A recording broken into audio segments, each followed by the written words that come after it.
All right, so if you're looking to sell your home more effectively, one thing you want to know is marketing matters a lot, and you have to market your home efficiently and effectively to get it sold. So once your home is ready for buyers to come in there and purchase your house, the next step is getting your listing in front of as many possible buyers as possible.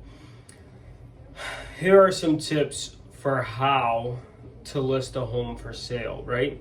Number one, you have to really advertise across multiple platforms, that being social, that being mailing, that being every avenue that you could think of where you see advertisements. You have to advertise your property. So advertise across multiple channels as much as possible and as often as possible, because today's home buyers search for homes in many ways, right?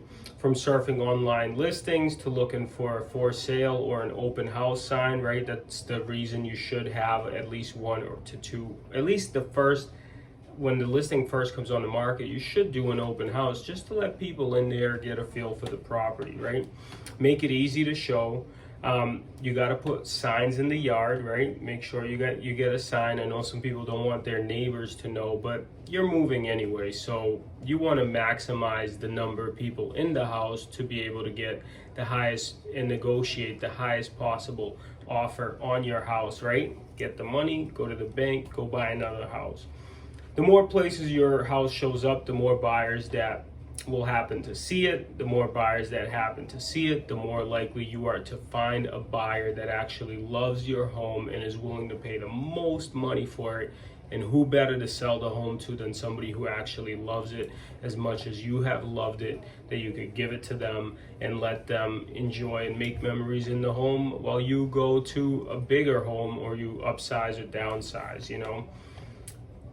Over the years, we learned to leave no stone unturned and advertise everywhere. That's how we are able to get top dollar every single time on every listings, right? That's why I got this baseball bat here, because top sales, baby. So if you're looking to get your home sold, one thing you really have to do is you have to make sure that you advertise it everywhere. Just like you see this video everywhere, I advertise everywhere when it comes to selling houses, and that's how we are able to get top dollar. If you have any questions about selling your home, or if you want to know the market value of your house right now, just follow the link below and I'll be able to help you.